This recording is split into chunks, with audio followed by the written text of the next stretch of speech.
In that same light, our next scholar is somebody who I've admired from afar for many years. The organization that I work with, the Regional Council of Neighborhood Organizations, is also doing organizing in the city of Los Angeles and in southern Georgia. And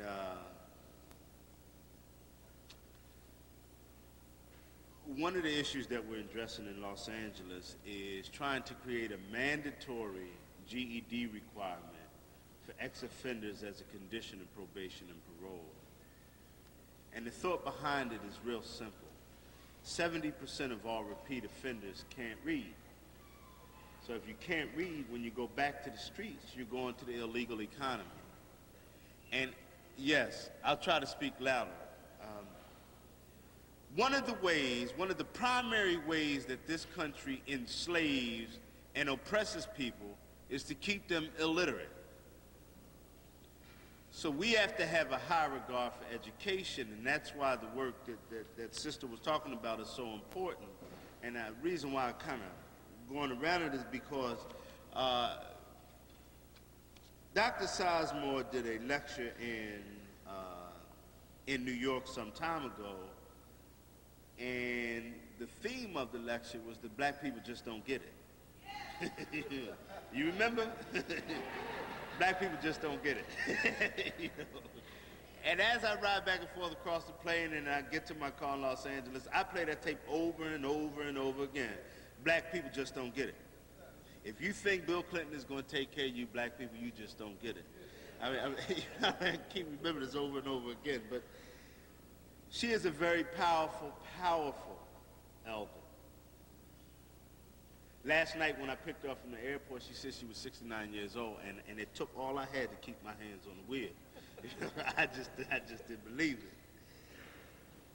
She's going to speak to the issue of should administrators fear an African-centered educational model. That is one of the critical questions facing us, because all of the organizing that we do on the outside, all of the challenges around organizing parents and study groups and all of that other stuff is nice, but 4 years of organizing at the Robert Fulton Elementary School has taught me that the system has time to wait you out. They have time to wait you out. Today, as we are planning, they are planning, and there are individuals that are sitting in this room. Some of them have the best dreadlocks, some of them wear the best Afrocentric clothes, and they are part of the problem rather than the solution.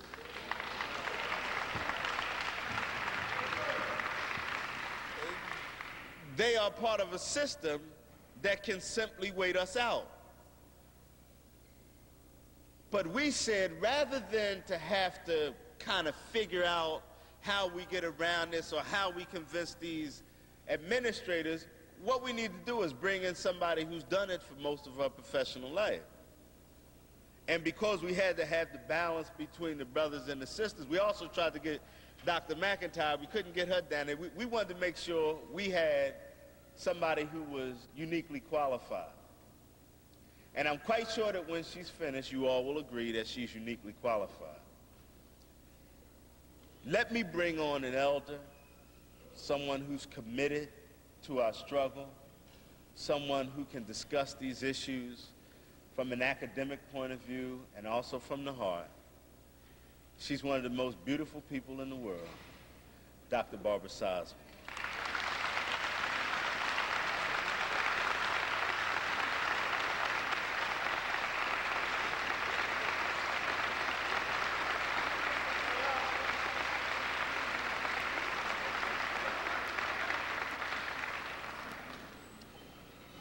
Thank you very much, Eugene, for that introduction, and it gives me great pleasure to be here today on the program with Wade Nobles and Naeem Akbar. These two men have stood in the forefront of the African-American struggle for the entire time I have been committed to it, except for the time when I was committed before they were born.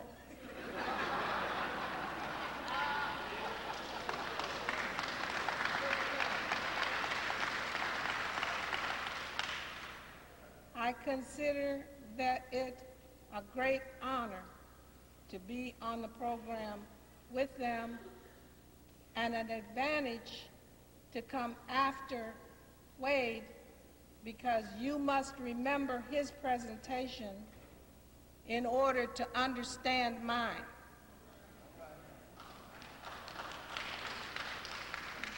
Those of you who were not present this morning will be at a disadvantage. I am basically a teacher. God blessed me and put me in the profession where I belonged.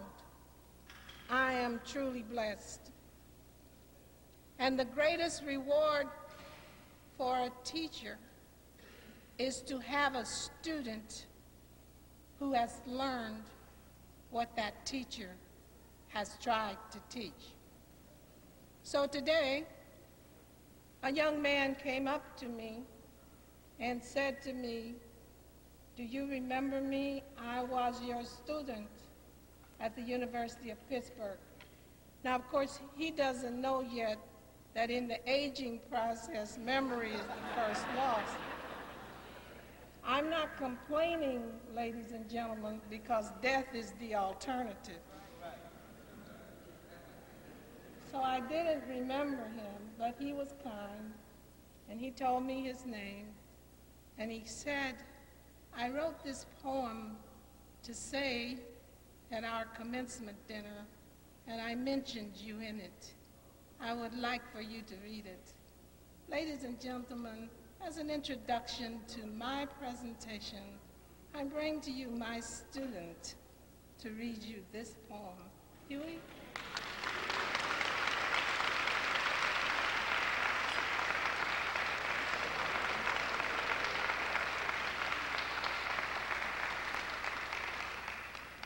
How you doing?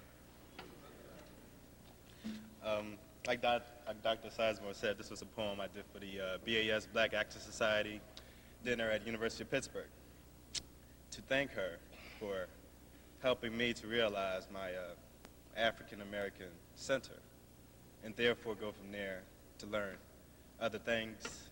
Can this go up? Speak up. Other things that went on in my life that I need to talk about or think about. This poem is called Faces. Poignant knowledge I learned in college. How to wait until the night before to cram for a test.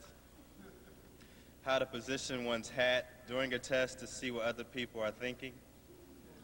How to position my hand to keep one's head from falling when lectures fall on days from cramming the night before. About philosophers who took credit for education learned in Egypt and sciences that teach subconsciously that there is no God.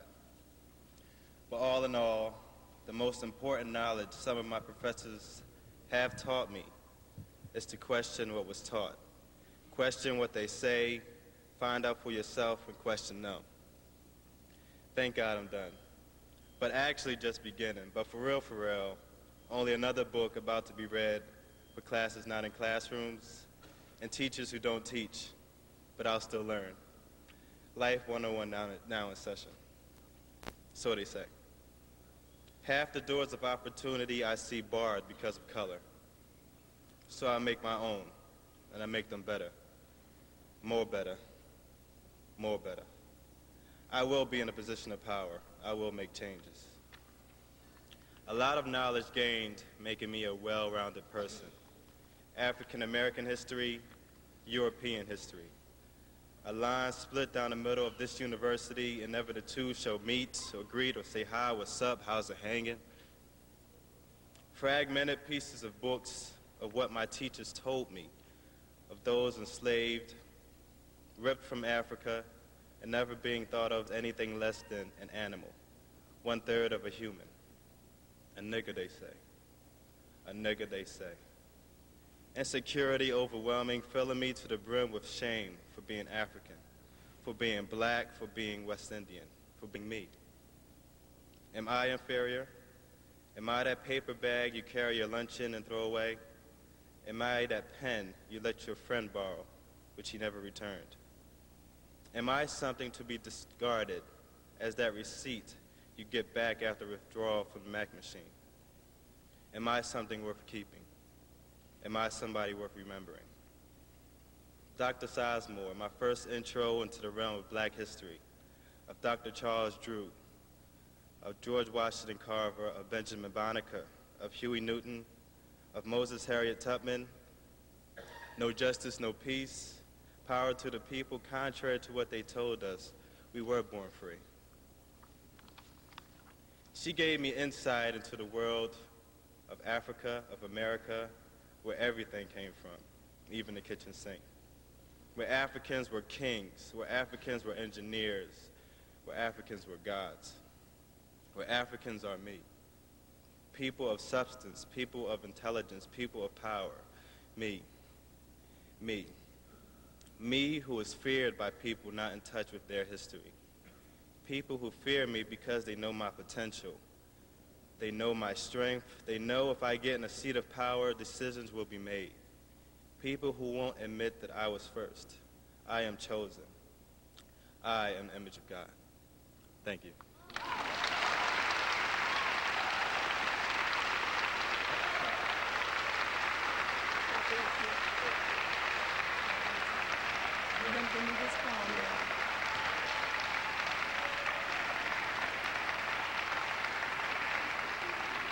Ladies and gentlemen, my student Huey Douglas, and the primary reason why you should have no fear.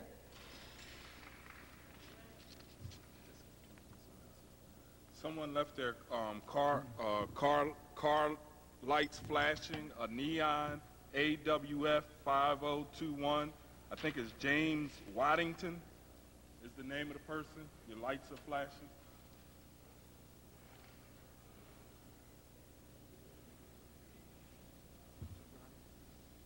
Now everybody here knows what these images are, right? No? Okay. These images are the stone heads excavated in the Yucatan Peninsula of Mexico in 3 cities, Tres Zapotes, San Lorenzo, and La Venta. You can hop on a plane, don't take ValueJet, and go down there and see them. What do they look like, ladies and gentlemen? Africans. If they don't look like Africans, then white people have been telling us a lie what African people look like. Because we have been discriminated against because of our skin color, and those of us who were fair, if we had big noses and thick lips and nappy hair, we got the same treatment. Right? In spite of Mick Jagger's. As Eddie Murphy said, he's got some big lips. But as you look on these faces, ladies and gentlemen, if you read Ivan Van Sertima's book that came before Columbus and his other books and other books about it, you know something else about these heads. You know that these heads look very similar to the heads or images of Nubian people taken at the same time. That's approximately 700, 800 BC. So if we talk about this in the curriculum to our children in kindergarten, what we tell them is the Africans, parentheses, Nubians, came to the New World, subsequently called America, around 700, 800 BC? No. Before then, because the heads were made then, so the people had to be there before the heads were made. They just didn't make themselves.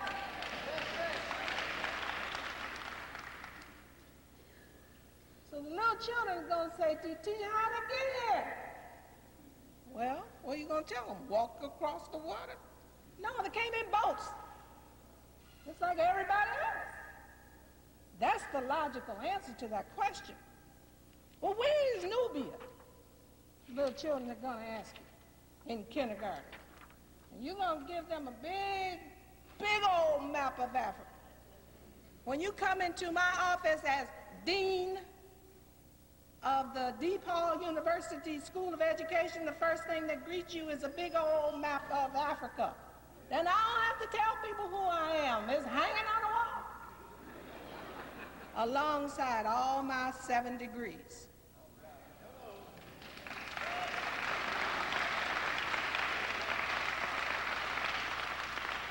So when you come into my office without even speaking to me, you know that I am competent in 2 areas: identity and competence.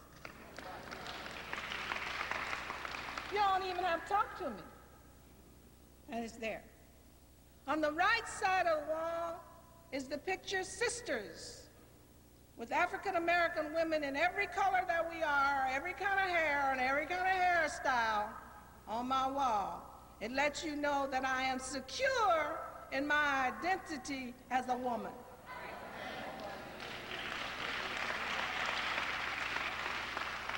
I do not see my sisters as rivals. I see them as friends.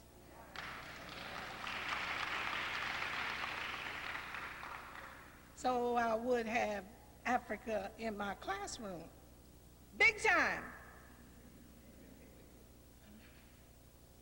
So where is Nubia, the little kindergarten children said? So I draw a little circle around it. It's in Upper Egypt and Lower Sudan. So the little kid said, Upper's supposed to be at the top, teacher. And so I tell them about the Nile and how it flows and why it flows that way. And that Africa is an inverted plane. And that the Nile started in the mountains and flowed down to the Mediterranean, not up. And the civilization was formed that way. Well, let's get back to these Nubian people now, how they get over here, right? So then I start to talk to them about Nubia and then Egypt, right?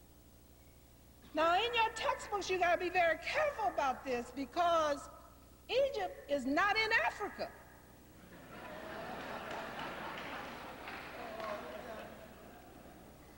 So that's the first thing you got to straighten out. Was 80% of the textbooks that your children use in the Philadelphia public schools put Egypt in the Middle East. Now, Egypt has never left Africa.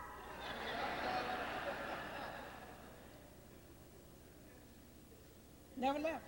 So put it back in there. And when your children bring these textbooks home, get a black marking pencil, mark out Middle East everywhere you find it in a book, and write Africa. So the next person gets that textbook won't be confused.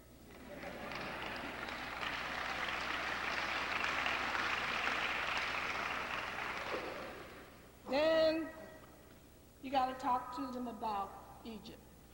First thing you have to do is translate for our children. All right? Now you find this committed crime. I got this from Asa Hilliard.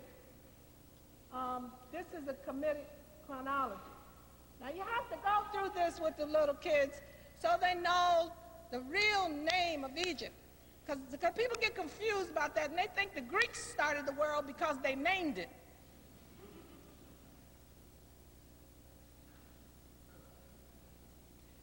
And whoever you let define you confines you by those definitions. And you find yourself trapped and can't get out. So define your own world for your children and clean up these textbooks and read these textbooks.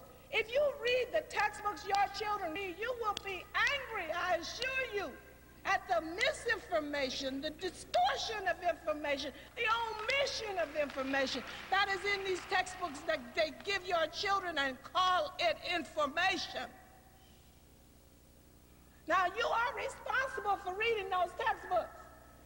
The only way I will excuse you is if you cannot read. These are important weapons in the fight for the preservation of white supremacy. And if you do not know what is in them, you do not care about your children. I am asking you to read every textbook Philadelphia Public Schools gives to your child. Everyone. Everyone. Even when you don't understand it, like chemistry or physics or whatever. Right? Because there is no field, ladies and gentlemen, none, N-O-N-E, capital letters in red, where African Americans have not made a contribution and should be so recognized. If you have doubt about that, go back to Ivan Van Sertima again, look at Blacks in Science, if you need to. Okay, what's Kemet, teacher? So you tell them Europeans call Kemet Egypt because the Greeks called it that. You also have to clean up all the other Greek names that were given to Egyptian contributions and civilization. Because if you don't, our children truly believe the Greeks started the world. So you have to start early because we still use the Greek names. We still use the Greek philosophy. The Afrocentrics are blamed and called racist, but no one ever attacks Aristotle. I find this intriguing. And we don't either. So let's look at Kemet, because it helps you order your world. If you look at it, you see that the Great Pyramids in Giza were built in 3000 BC. Now, people had to be there to build them, right?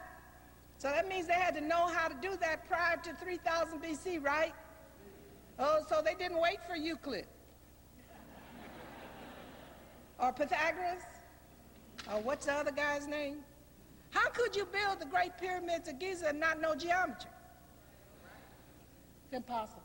And they're still standing. Okay, then there was an intermediate period of disorder, and then you had the dynasties, the 11th and 12th dynasties, we called the Golden Age. And ladies and gentlemen, it's like Asa told us when we went on a trip with him in 1990, he made you read 30 books before you could go on a trip. And then you had to go on a tour and come back and have a lesson. And his expectation was that you had read the material. And if you hadn't, you know, you were considerably embarrassed sometimes. Okay, what he told us is, you don't have to interpret the Egyptians through the Europeans. You can let them speak for themselves. Because they left you everything you need to know about them on the walls of their temples and every other place. Now look at this. The Hyksos, the Shepherd Kings, came around 1750, 1552. So when you saw Menachem Begum on TV standing in front of the Great Pyramid of Giza talking about his people helped build it, if you had known this, you could have said, what a liar. They hadn't even gotten there. I mean, they didn't come. What's this? Right? But because so many African Americans didn't know any better, we assumed he was telling the truth. And I had African Americans coming to me saying this. Right? So I decided I got to get this thing passed around to as many people I can, because my people are thoroughly confused about this whole trip, and especially about the Greeks. Political Kemet was destroyed when the Persians first came, then the Greeks, then the Romans, then the Vandals, then the Arabs. But cultural Kemet survived everybody until the Arabs came with Islam and Allah. All right? Now that there tells you a lot about the Greeks. Because if cultural Kemet survived, the Greeks were learning from it. You can believe that. And you can study the information and get it for yourself. So the teacher must know this, right? Remember, ladies and gentlemen, you cannot teach what you do not know. Now, if you know this, and if you paid attention, and if you were here this morning, then you know what you need to know. But this is how it transforms your perception of yourself in America. As African people living in America, we have a history. history begins with the African exploration, just like everybody else's, except the Native Americans who were here already. Our children are no different. Their history begins there too. With the Nubian explorations in Mexico, the expeditions of Abubakar II, and then Columbus. Africans were with the European explorers, and they had names. You know, I'm so sick of these textbooks that say Pizarro and some Africans. These Africans had names. Who's interested in finding them out? Our children need to know. And then the enslavement period. The enslavement period began somewhere between 1619 and 1648, but our children must know that the Africans who came to Jamestown were indentured servants, just like Europeans. See, our children must know that their history is equal to and or better than anybody else's. Because our children start with the enslavement period, they come to perceive their ancestors as slaves, and slaves become synonymous with Africans. You cannot permit that. You cannot permit that to go on in the education of your children. So, this perspective is changed by the information that you have about our African culture, heritage, and life. After the enslavement period ended with the Civil War, and too many of our children are calling it the Silver War because they don't understand what civil means, and because they don't understand what civil means, they misinterpret or are indifferent to the 13th, 14th, 15th, and 19th Amendments. Now, ladies and gentlemen, if we are going to bring up a generation that will carry on the struggle of our people for liberation in this country, we cannot permit them to be ignorant of the history of their struggle in the United States. They must know it. They must understand it from the African perspective. The African perspective is a perpetual struggle for freedom in a so-called democracy, where freedom is supposed to be guaranteed by the Constitution. There have been arguments about that. They should know those, so that our children are continually questioning the government of this country as long as they are not free. The Civil War, from civis, feminine, Latin for citizen, was a citizen's war over property. Us. Don't care what Abraham Lincoln said. Right? Now, our children must understand that. You can also tell them that Abraham Lincoln was trying to keep the Union together, but he didn't care whether we were in it or not. That wasn't his prime thing. And I'm grateful to the emancipator. Don't get me wrong, because I would not like to be enslaved today. I wouldn't be alive, because I'd never make it. I'd never made it. All right? And I honor my ancestors who did, because I wouldn't be here if they did.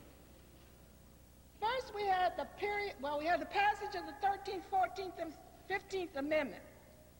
The 14th Amendment is the centerpiece here, although the 13th Amendment abolished slavery. But I want everybody here to walk out of here today able to go home and tell your children what the 13th, 14th, and 15th Amendment is, and women, you must know the 19th. The 13th Amendment abolished slavery. The 14th Amendment, which has been the centerpiece of our legal struggles, did three things. It said who was going to be a citizen, anybody born or naturalized in the United States. And then it said, no state can abridge your citizenship rights without due process. And every citizen, including OJ, had equal protection of the law. That's what the 14th Amendment guarantees to every citizen, that is a person born or naturalized in the United States. The 15th Amendment gave the right to vote to African American males. Women had to wait for the 19th. So all of you who are confused about the status of being a woman in the United States, take notice. You are sending students to me who think they got the right to vote with the 15th Amendment and they're female. And they are startled when I tell them they didn't. That's confusion about your status in this society as a woman. It's confusion. And if you're confused about that, you will not make an African American man a good mate. Now, I'm not a good person to say that because I failed twice, but I know it's important.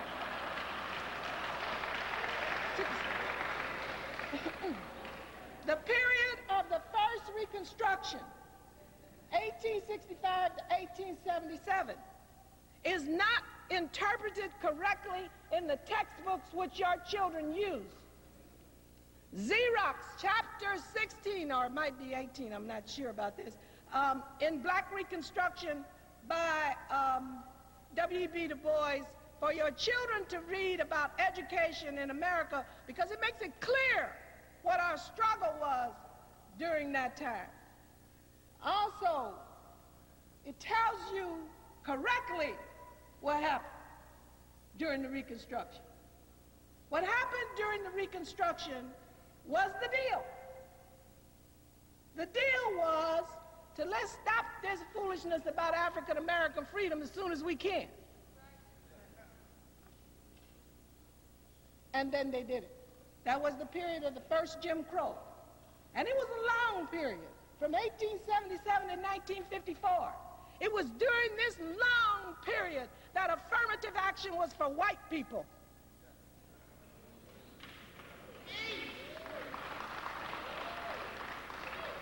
Your children must know that. Your children know absolutely nothing about Jim Crow 1. I ask your children, who are the Scottsboro boys? Oh, who was there? How are you going to understand OJ's case if you don't understand the Scottsboro boys? It's the same case with a different twist. We're in Jim Crow 2. And if you don't know Jim Crow 1, you sure not going to understand Jim Crow 2. And if you're not into what Wade told you this morning, you might make some dumb mistakes again. Jim Crow 1, during Jim Crow 1, all of the guarantees of the 14th Amendment were rolled back for African Americans. Your life had no worth. The lynchings that occurred have been described and chronicled by Ida B. Wells and documented.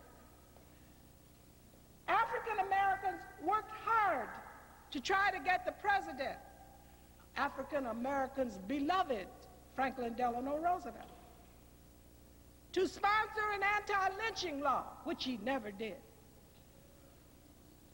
the efforts of his wife notwithstanding. Of course, he wasn't sleeping with her much. Okay.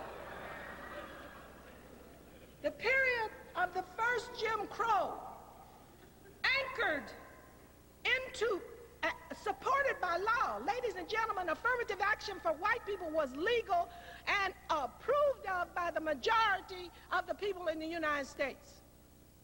The newspapers of that time advertised jobs that said only whites need apply, for whites only. You can't get an affirmative action plan that is better than that.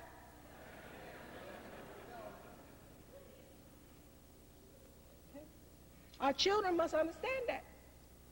They don't understand. That's why you got so many of these middle-class, integrated African Americans talking about, oh, I don't believe in affirmative action. They don't understand Jim Crow. One, they don't understand first Jim Crow. And if we don't understand first Jim Crow, we will not make it through second Jim Crow, in which we are now. After first Jim Crow, we had the period of the second Reconstruction. Thank God for Charlie Houston. The legal battle was fought and won. But we made some mistakes sociologically and politically after that. We made some mistakes. We don't want to make those mistakes again. One of those mistakes was consenting to the premise that anything all black was all bad. That was a mistake. I tried to say that then. And I was called Aunt Jabarbara, that's a short for Jemima. I had posters of me carried around my school when I was principal of Forestville High School, a big handkerchief around my head, because I did not support integration, because I could not support it on that premise. I couldn't support it. I want an integrated society just like everybody else, but not if I have to compromise who I am.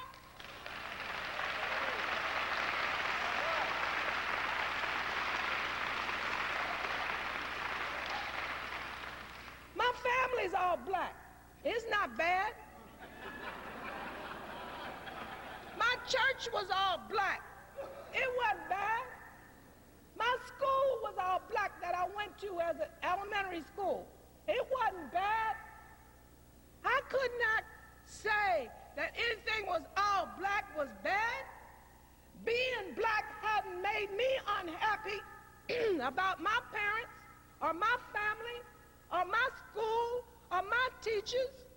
What was the matter with these children that they were tested?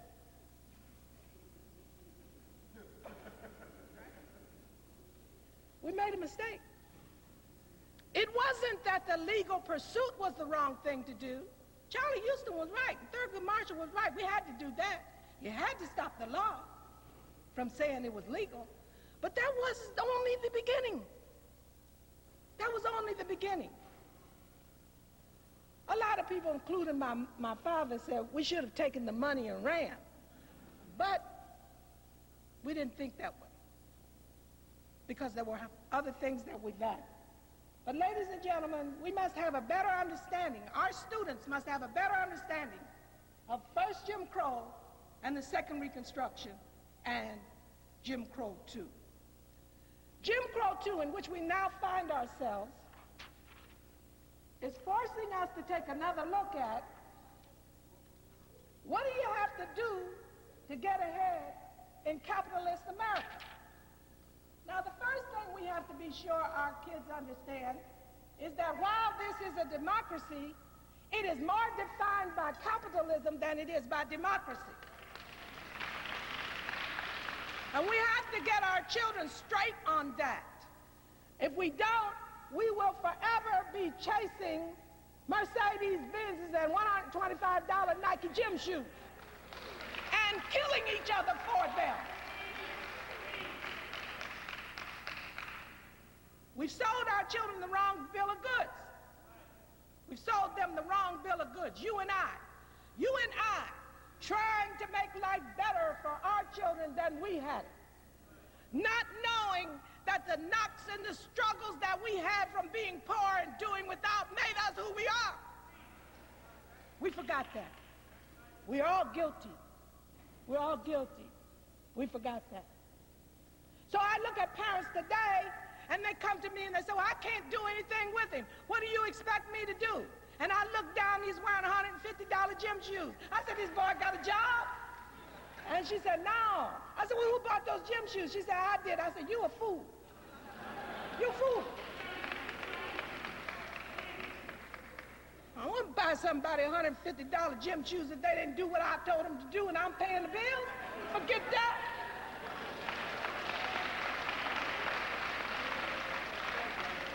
You don't want to do what I think is valuable and what I think is important. You can buy your own gym shoes. Get out of here. You got to tell these children what you stand for. Because if you don't stand for anything, they won't either. And if you stand for Mercedes-Benzes and $125 Nike gym shoes, they will too. Because they'll be just like you. Okay, in Jim Crow 2, let's take another look at this model. Now, people always tell me, well, this thing don't work for us, right? But it could. Let's take a look at it. Now, I've studied a lot of groups with this thing. I first started studying Irish Catholics because I got into the study of Irish Catholics when they hung all these black people in 1863 because they didn't want to go fight in the Civil War. You can read about this if you want to. Anyway, I started looking at this, the Irish Catholics, because they intrigued me.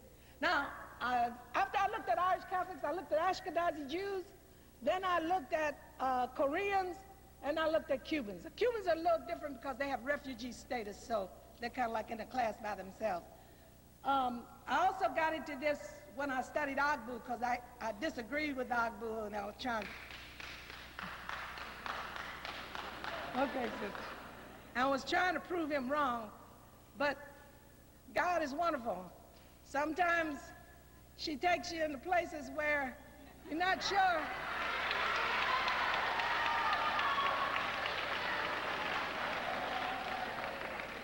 Where you know, you don't think you're supposed to be there, but then you find out, wow, this is where I'm supposed to be.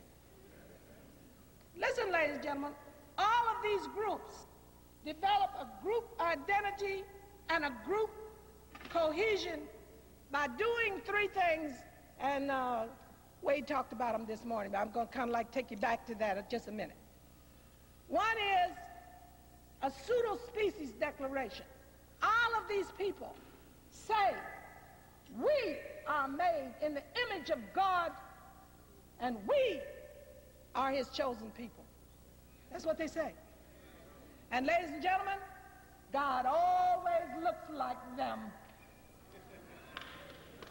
Hello? Have you been in any African-American homes lately other than your own?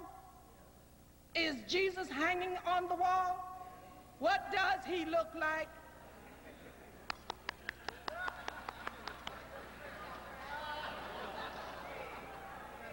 There is no evidence in the Bible, in the history books, or anywhere that Jesus had long blonde hair hanging down and blue eyes. Nowhere, nowhere, nowhere. In fact, in two places in the Bible and in one history book, it says he had woolly hair. Does my hair hang down? Hardly. Woolly hair. One says he was of swarthy mien, the other says he was bronze. Excuse me? The next thing these people do is they have an identity specification, a name they call themselves. Not something somebody else calls them. My birth certificate said I was a Negro, right? In school, I was registered as colored. Around the time I was about 40, they started calling me black. And now I'm African American, which is probably closest to the truth. I'm an African living in America.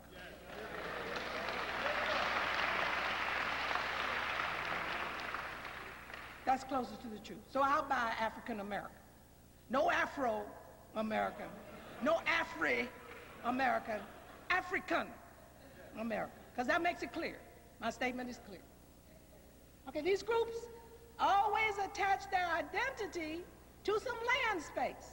With the Ashkenazi Jews before Israel, it was Zion, now it's Israel. Away with the Irish Americans, it's Ireland. Come to Chicago, March 17th, I'll show you something. So there was then the pseudo-species declaration, the identity specification, and the territorial imperative. And this was used to develop group cohesion around religion, ethnicity, language, culture, and race. And this stage is called separatism. African Americans have been taught to be scared of the word, won't even talk about the process, the word. African American leaders who have preached this to us have been denigrated. Honorable Elijah Muhammad, Malcolm X, Louis Farrakhan, down the line, Marcus Garvey, I mean, you name it. You name it. The idea is crucify them, put them in jail, get rid of them.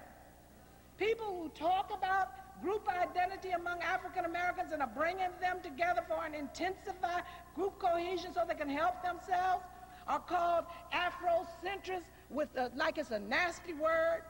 Nationalists, like you're a jailbird. Right? Right. Some of my colleagues said to me, "You sound like a nationalist." I said, "So do you."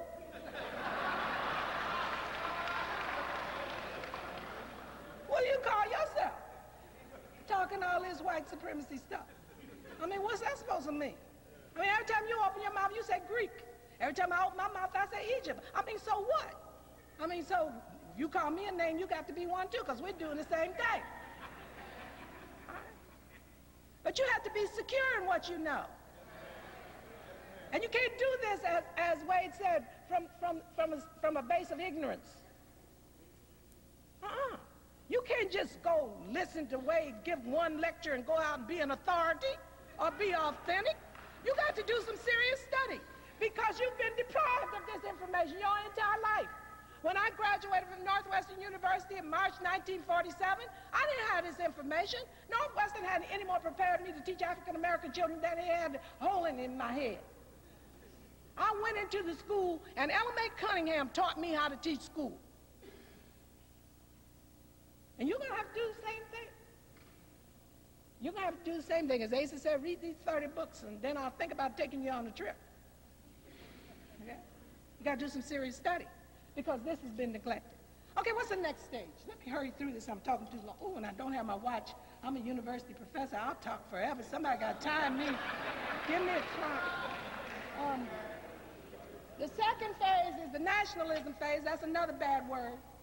This is the intensification of your identity cohesion that's held in place by myths, rites, rituals, institutions and organizations, ideas, and activism.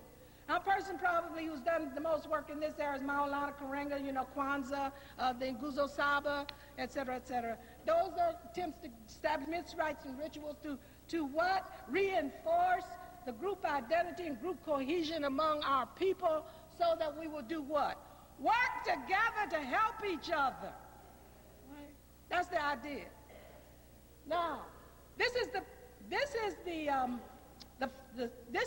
stage that most of us have problems around. And I'll tell you why. Because this is the stage when the group has such intense group cohesion that it begins rejecting others. Right? That's why white people are mad at Louis Farrakhan. But every group did this. The Irish did it in 1863 when they hung the African Americans from lampposts and burned some of them. Right? They did it. Ashkenazi Jews did it. They had a word for other people called Goyim. So this rejection of others is a part of this intense group identification process so the group can hang together no matter how much it's persecuted. See? The Ashkenazi Jews were persecuted in this country very severely. So this hanging together was a way to help the group survive the persecution and progress. And progress. Remember, you can't just survive. You got to progress. Okay? It's not enough just to eat, drink, take care of your body, stay alive. You got to progress. Right? The group has to go forward to build a better civilization and make better life for the people, et cetera, like happened in Egypt. Are you with me? Yeah. Okay, no, you're not falling asleep, are you? I can't see you people back in the back, so I'm not getting any cues here. Okay. Now, the next phase is the capitalism phase. Now, African Americans are beating up on the Koreans because they come in our neighborhood, set up a store, and we get mad at them because they did it.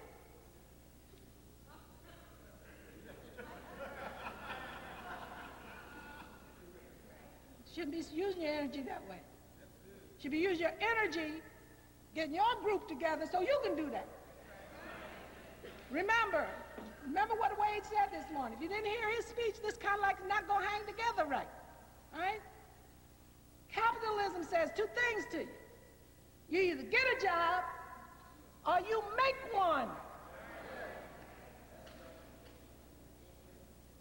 You either get a job or you make one. Right? What we are teaching our children is to get a job instead of make one. Right? Now you have to think about that, because that's a whole different mental orientation. Now, what your children learn in school is not helpful. Look, be cooperative, work together. Capitalism is competitive, dog eat dog. By any means necessary, make a profit. Even if you have to sell rotten meat, don't fix the airplanes, whatever. Hello? Am I telling you a lie? Okay, I just want to know if you're with it. So you have to develop an economic base for your people. This is through business power, union power, personal wealth. Instead of putting all our money into credit cards, buying Cadillacs that are too big for us to drive anyway, in the traffic that's in the city, you can't hardly drive 5 miles an hour in Chicago. I ride a little Sentra E Nissan. I get just as far as that man next to me in the Jaguar, because you can't go any place. There's so many cars on the road. All right? So what you need this great big car for?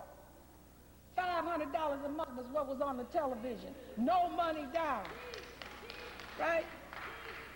You need to be putting some of that money aside to develop some personal wealth so your children don't have to start on the poverty line like you did.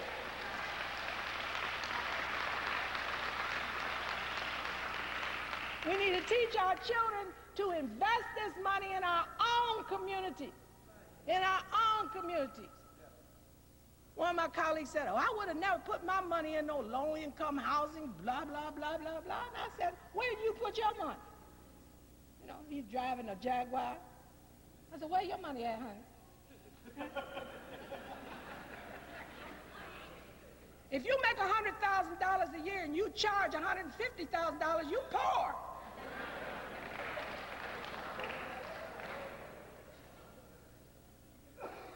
Big lesson I learned about this was when Elijah Muhammad went down on 22nd Street. This was before there was any African-American business north of 22nd Street, and bought the press. They didn't want to sell it to him, right? They told him no. So he went back home, put $5 million in cash in a suitcase, went up there, and the rest is history. Right? It taught me an important lesson. You can't get to this stage, political power, unless you go through this stage, development of an economic base. African Americans got it all backwards. You cannot have political power until you are economically secure.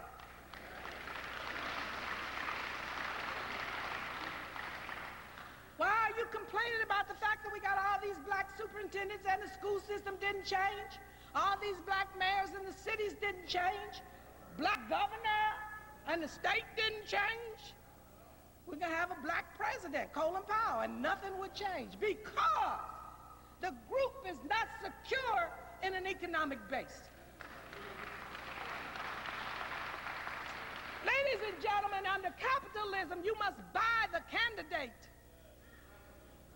Who pays the piper calls the tune. Don't you get it?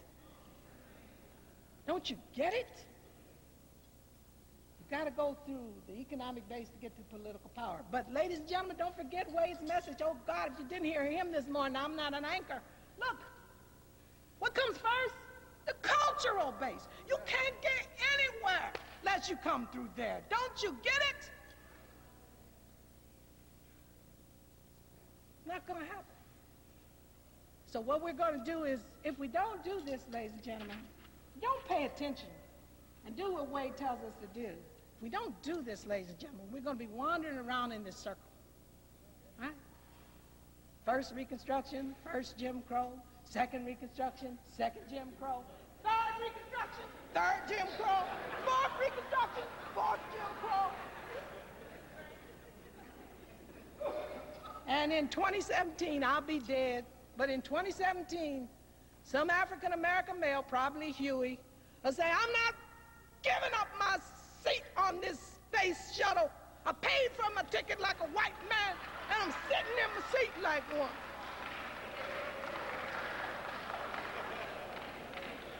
Pay attention. Pay attention. Pay attention. Okay. Now that part of it comes first. It's what I call the seat our students sit in, right? That comes first. So if your teachers do not understand everything I've just said and all that Wade said this morning, if they don't understand that, you're in serious trouble. You're in serious trouble. And you've got to attack that knowledge base first. Well, not first. Let's say at the same time, because our kids are in school, so you can't neglect that while you're training the teachers. They got to do this at the same time, because the kids are only going to be in first grade 1 year. They can't wait. So we have to fix this train while it's rolling, right? Okay, what do you want your teachers to do now? Now don't separate this from the other. This is not an either-or thing, and stop letting people put you in an either-or situation. For African-American children, there is no one thing that fits all. You have to first do an assessment of their needs, and this analysis must take place within the context of their cultural experiences, their language, their religion, their traditions. It must. It must. I'm so sick of African-American teachers in schools sitting back on this issue because they're afraid to speak out. Now, I have a little compassion for teachers who are without tenure and on probation, but what's the matter with these old veterans that can't be fired even if they didn't come to school with clothes on? What about them? They can speak up. They don't have anything to lose. The other part, why you don't have to fear. You don't have to fear because nobody really cares what you do to, with, or for African-American children. Nobody really cares. So you don't have to tell anybody anything. You can go in your classroom and do anything you want to do, and nobody will say anything to you about anything until one of your students starts acting out. Because that's all they care about. Just control these Negroes. Control these blacks. Control these African Americans. Control whatever you want to call them. Just control. And so you walk in classrooms and African American teachers are having these children write. I go up to children every day. This happens to me. So help me God. I go into a classroom, the kids are just writing away. And I said, baby, what you doing? Oh, I'm doing my spelling. I said, oh. And they will have little neat rows, word written 10 times each. I said, baby, tell me what that word is. Oh, we ain't got to that yet.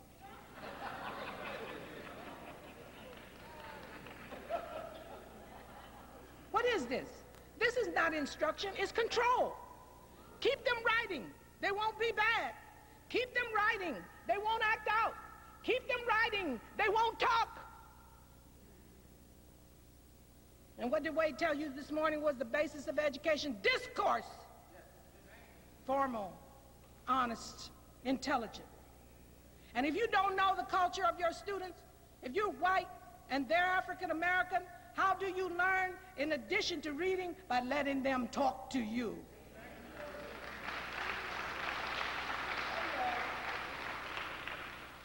I tell my white teachers at DePaul, because in case you didn't know, DePaul's a white university. When I tell my teachers there that you must first establish trust with African American and Latino children. You must do that first. And the best and the easiest way to do that is understand and know their culture, life, and history. That's the best and easiest way to do that. I cannot see how a teacher could stay in a Mexican-American school for 12 years and not know Spanish. I just don't understand that. I don't understand it. Doesn't make sense to me. So this is the first stage that you should see that your teachers do. You should see that your teacher knows the children in the class, and don't just go there and fight for your own child, fight for everybody's child, because other parents may not be able to do that. They may not have the knowledge base. They may not understand at the level of awareness at which you find your consciousness. So fight for everybody's child, not just your own. All right? And when you go in there, be sure that your teacher can tell you two things. That's all you want to know, two things. What is worth knowing in this subject you are teaching today? What is worth knowing? Why should my child be interested? Right? That's what you want to know first. Second, you want to know, what does my child need to know at this level in order to be successful at the next? Right? What does he need to know? Now, if a teacher cannot answer you those questions, go to your principal and tell him you need another teacher in there because she'll know what she's doing. Next area, you want to know two things. Second, how does my child, just talk about your own this time, process the information you are sharing with him or her and apply it for use? Show me. If the teacher can't answer those questions, go to the principal and say, you want your child removed from that room tomorrow morning at 9 o'clock. Right? Teacher must be able to tell you those things, ladies and gentlemen. Another little test. Go to your kindergarten teacher tomorrow and ask her to tell you what is infinity. If she doesn't know, go to the second grade. If she doesn't know, go to the third grade. If you make it all the way to 8 without an answer, you got a serious problem in mathematics in your school. Serious, big time serious. African American children fail in mathematics because of the lack of understanding in two big areas, infinity and divisibility. Okay, infinity is the measure for science. In other words, the number system is an illustration. It goes infinitely in two directions, positive and negative, right? I know this is oversimplification for the mathematicians in here, but I can't teach the whole lesson today. All right. So I'm just trying to get everybody to understand where I'm going. In kindergarten, you can't introduce negative numbers and positive numbers. Our children aren't crazy. I have seen children in kindergarten, a little kid standing on a zero, one on positive one and one on negative one. And the teacher said, who are you? I am zero. I am nothing. I do not have any value, but I hold this place. Good. Okay, the one on the one. Who are you? I am one more than zero. I am a positive one. Or who are you? I'm a negative one. I'm less than zero. And the little girl in the middle said to me, she said, see, I'm zero, but he ain't nothing really. Now, look, she didn't really get the idea, but she was on her way, and she's only in kindergarten, all right? You can introduce these ideas to African-American children so they won't fear mathematics. But the problem is that teachers fear it. Teachers fear it. Parents fear it. Mothers, don't you dare tell your child, well, I understand why you're not doing good, because I wasn't good in mathematics either. Keep it a secret. Keep it to your damn self. You don't want to be serious. Don't share that kind of stuff with these kids. These kids have these fears because you give them to them. Stop. There's nothing to fear in mathematics. It's a language, just like anything else. Has basic rules that govern it, and your children can learn them, right? And if you start with the great pyramids in Egypt, they know they can. Do you follow? Okay. So you want this assessment done by the teacher. The teacher has to know what he or she is teaching, why he or she is teaching it, what the children need to know at the next level, and what they know already. That's still assessment. What they know already. Okay, look. This is what I want you to be able to say. Okay, look. This is This is taken from ITBS. Now, I'm taking a whipping all over the country. On March the 13th, I was in Education Week about tests. Now, you have to remember that people who write articles don't present you the whole picture. You know, I'm surprised I'm getting letters from African Americans think that newspaper reporters tell you the whole truth and nothing but the truth, so help you God. I mean, they don't put their hand on the Bible and take any kind of oath like that. They write what they think are sell papers. And, you know, that's okay with me. You know, I understand what's going on. But let me tell you so you will know from my mouth where I am on tests. Last September, I had Golden Apple Scholar, African American, graduated salutatorian in his class. ACT score 17, couldn't get in DePaul. Hello? Now, which one of you want to stand up and tell me that test wasn't important to him? Stand up, I want to see you. Hey, whether you like it or not, tests govern the admission opportunities into college. All colleges want ACT and SAT scores, and use them to put you in the pile called to be considered. If you don't make an ACT score of 25 at DePaul, you don't get in the pile to consider. You get in the round one, right? So don't tell me tests don't count. Chicago gave a promotion exam for promotion in the police department to lieutenant. 115 people passed the test. 5 of them were minority, 2 of them Latino, 3 African American. You gonna tell me tests don't count? Excuse me? To get a job in the post office, you have to pass the U.S. Civil Service. Hello? You want to tell me tests don't count? I'm sorry. In the real world, tests count. So my thought on this is, then I'm going to see that African Americans pass these tests.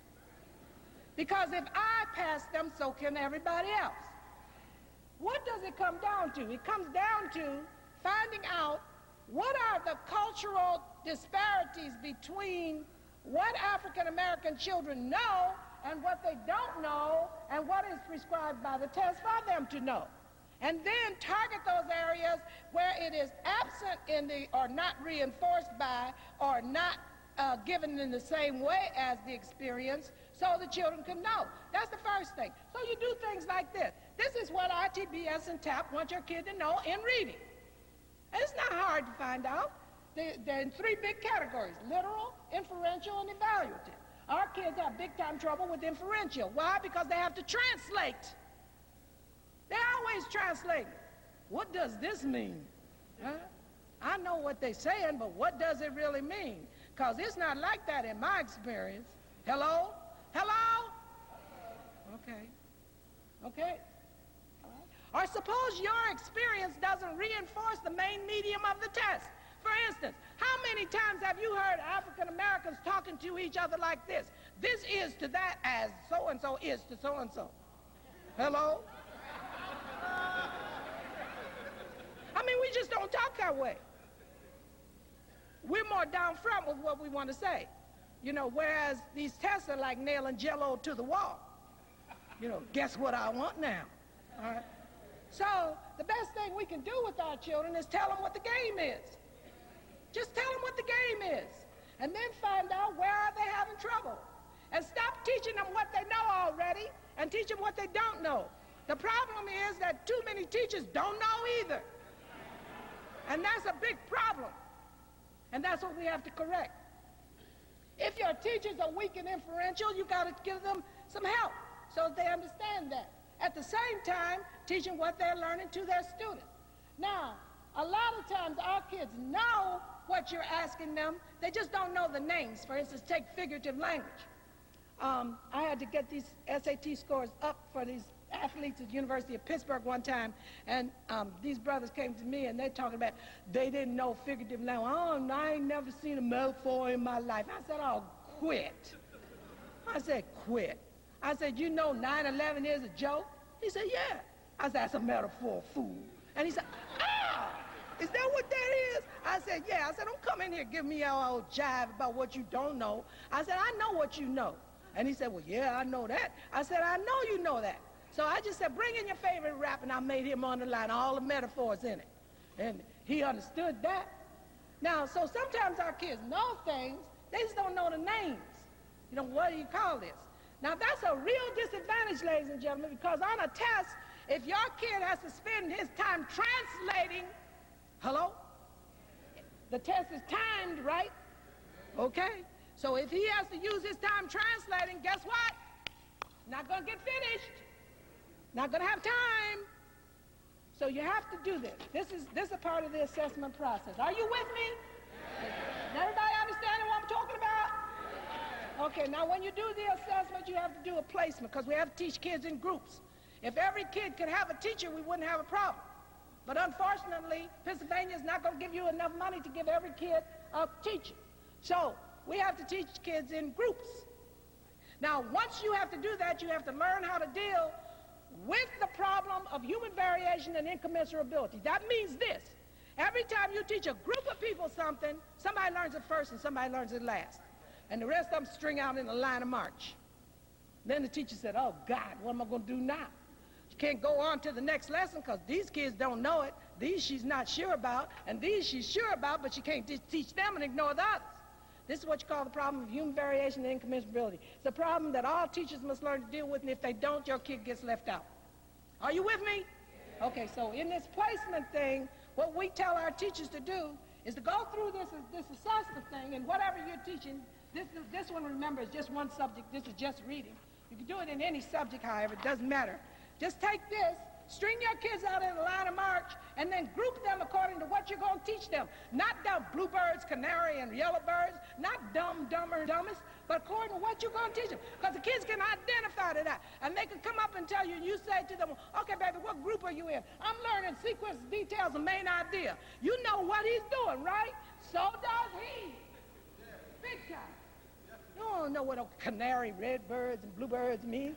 They know what dumb, dumber, dumbest means, though. Okay, but you don't want them to do that. Also, you don't want your placement grouping process to be a track. You don't want that. Remember, what makes a group a track is you can't get out. Okay, are you with me? Are you all understanding? Because if you're not understanding, you got to tell me. Okay, because I might not be back. I always have to say that because, you know, I'm 69 and never know what's going to happen. Look, but I don't fly value jet. Now, look at this. Look at this. This is a group that turned into a track. This was a high school group we work with. Excuse me? Yeah, this a group turned into a track. What the teachers told me to do was to give them a small group, 18 kids. These kids couldn't read, all right, but they're in high school. And the reading specialists were going to teach them how to read. Look what happened. ABS means absent, right? The midterm final, the 94 ITBS and 93 ITBS, and over there is the growth. Look at number 8. That kid was in school every day. Made a D and a B, and grew 4 months in 10 months. Look at number 9. That kid was absent 53 days, ladies and gentlemen. Made 2 F's and grew 2 months. If he stayed home a little longer, he might have done as well as the kid who was there every day. Look at the kid who was 14, number 14. That kid was absent 2 days, made 2 D's, and grew 3 years and 2 months. That was what we were trying to get them all to do. What was that teacher doing in that room? Definitely not teaching reading. Definitely not. The other thing that she was not doing was relate her content to the Mexican-American experience of her learners. She wasn't doing that either. Okay? So this cultural proposition that Wade is giving to you is not just for black people. Hello?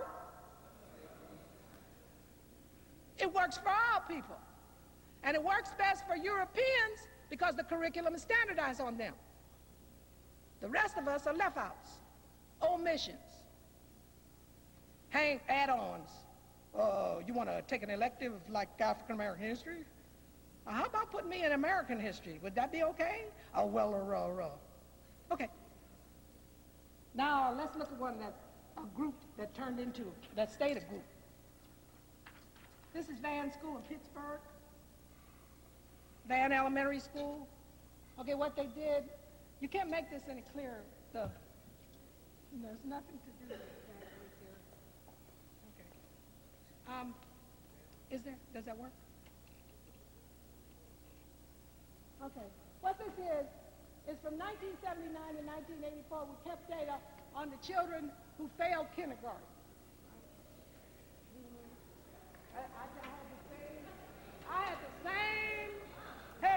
I had the same thing. Same thing happened to me.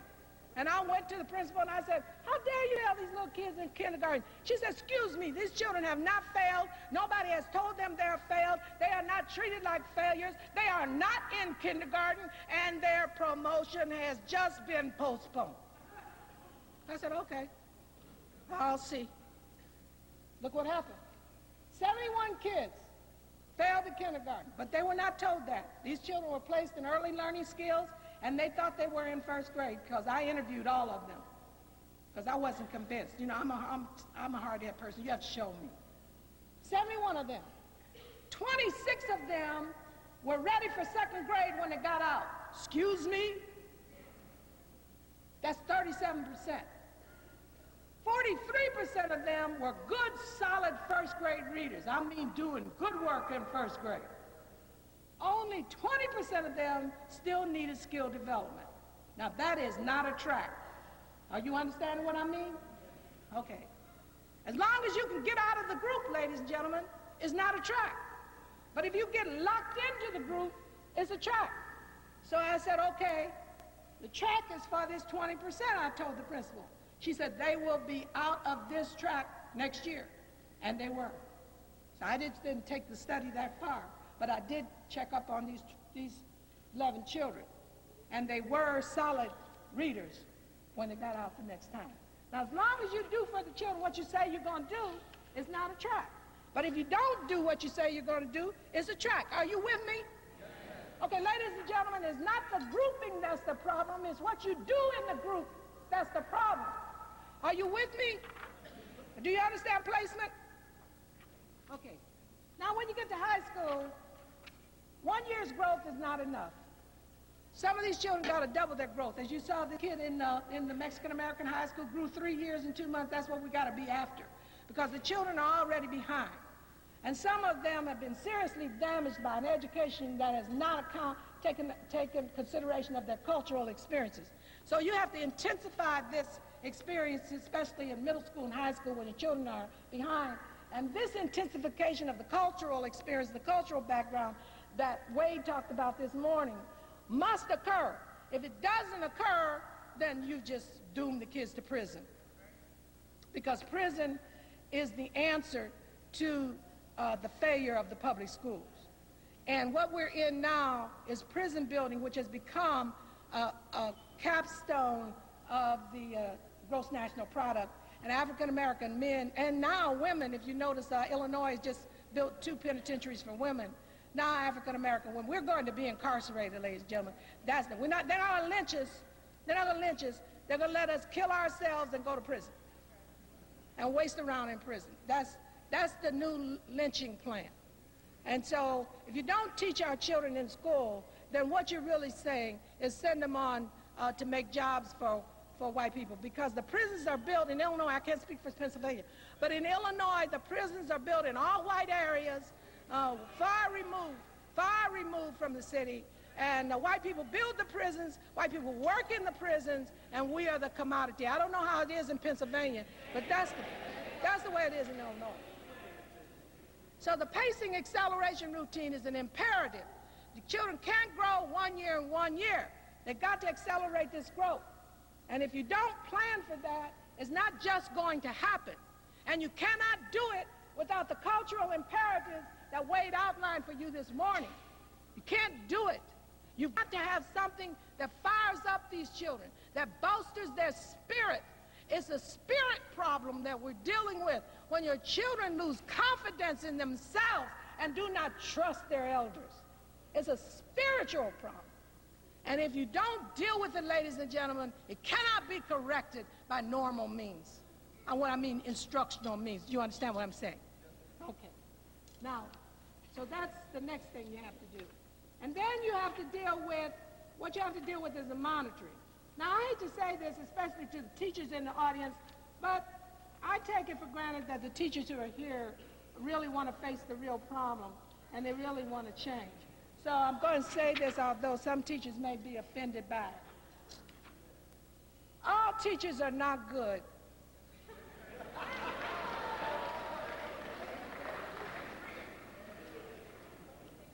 And those who are unwilling or unable to teach our children have to be monitored for change. And if they don't change, they need to be evaluated unsatisfactory so they can go someplace else and work. So this monitoring is very important, and it is incumbent on the principal to do this. So in your school, you want to be sure that your principal is monitoring and that your principal is truly an instructional leader. And you cannot just count on the fact that your principal is black to be sure this is happening. The instructional leader, a principal is an instructional leader, must develop the mission and goals of the school, must keep the school clean. Our children have a right to have a clean school, for crying out loud. Why should our children have to go to a filthy school, reeking of urine, marijuana smells in the bathroom, garbage cans flowing over, cans all over the halls? Why should they? Why should they? We pick up after middle class and rich people. Why can't we pick up after poor people? What's wrong with us? The principal's mission is to keep a clean school, provide resources to the teachers, establish discipline. That's the principal's responsibility, to focus on student achievement, to promote quality instruction, sequence the instruction, monitor for test scores, monitor student progress, encourages and inspires, promotes high standards, is highly visible, motivates through recognition. Wade talked about this morning when he said recognize the masters, demonstrates good teaching, enforces good discipline, expands teaching time, promotes time on task, builds cohesion and cooperation, and collaborates with the teachers.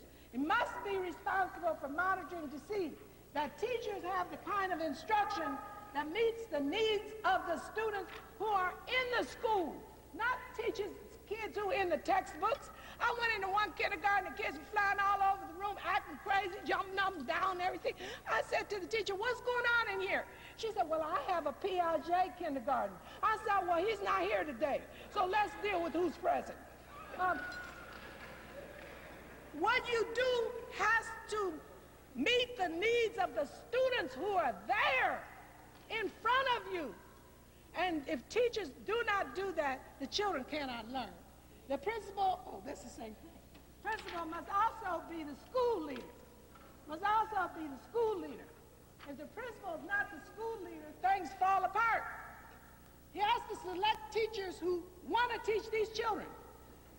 Ms. Brevard at the band school used to ask one question of every teacher whom she interviewed. To what do you attribute the disparity in test scores between African American and white children? Okay. And the answer to that question determined whether or not you got to that school, right? If you said their mama, their community, their daddy, or anything like that the teacher couldn't change, she said, thank you very much for coming.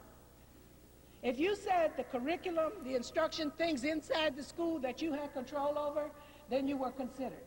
That's very important, that the teachers know the philosophy of the school. The teachers know they have to learn African American history, life, and culture. They know that when they come in the door, so that if they don't want to, they can say, thank you very much, I enjoyed this opportunity, but I don't think I want to teach here. In the beginning, make those things clear. Take risks. Principals in African American school must take risks, because everybody doesn't like the fact that you want to teach about Egypt before Greece. They don't like it. And so they're making life difficult for you. But the best thing I tell people is don't talk about it a lot. You don't have to go tell people what you're doing. Just do it. Make it happen. And then by the time they get a look at you, it's done. So you don't have to worry about it. Monitors the school, works hard, and supports the teachers. Okay, I got to stop. But the other thing that you have to have in these schools is a decision-making mechanism that has two tiers. Everybody is in on the planning. Parents, teachers, students, if you have high school, principal, administrators, janitors, everybody gets in on the planning session and gets to talk about the problem and how you're going to solve the problem. And assigns the task once an option is chosen. The second phase of the decision-making is to be sure everybody does what he or she said he or she was going to do. And that's the job of the principal. So it's two-tiered. One is collegial, the other one is hierarchical. But that's just so you can get the job done. In order to get that done, you need something like this to go on in the school, and then I'll be finished. Here is kind of like a little outline. You have the principal, assistant principal, and a leadership team. This is a team composed of people in the school who think that student achievement is the highest priority in the school, and the way to get there is through an emphasis on the cultural experiences of the learners and their competency. See, once you get identity secure and competency secure, ladies and gentlemen, our children can take on any obstacle and overcome it, because you did it and I did it. And that's the way you do it. Ladies and gentlemen, it pays to be intelligent. It is more advantageous to have knowledge than not to. But that in and of itself is not sufficient. I hope you paid attention to Wade this morning. It's not sufficient. You must take care of your spirit. It is the human spirit which overcomes obstacles. And that should be not only what you do for yourself, but for our children. God bless you in the effort.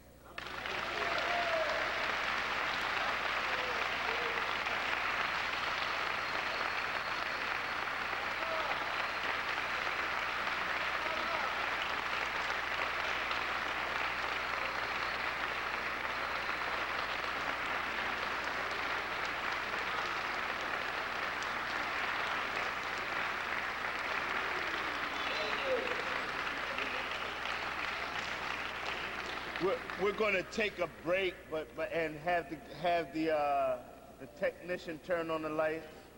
But is Jamila Sams here? Jamila Sams? Could she come to the front? Because she left me a whole lot of money in credit cards in the bathroom, and I want to show her that all Africans ain't bad folks, so I want to give her pocketbook. Okay. Listen, we're going to take a 10-minute break in room 268. Those people who are interested in study group, we ask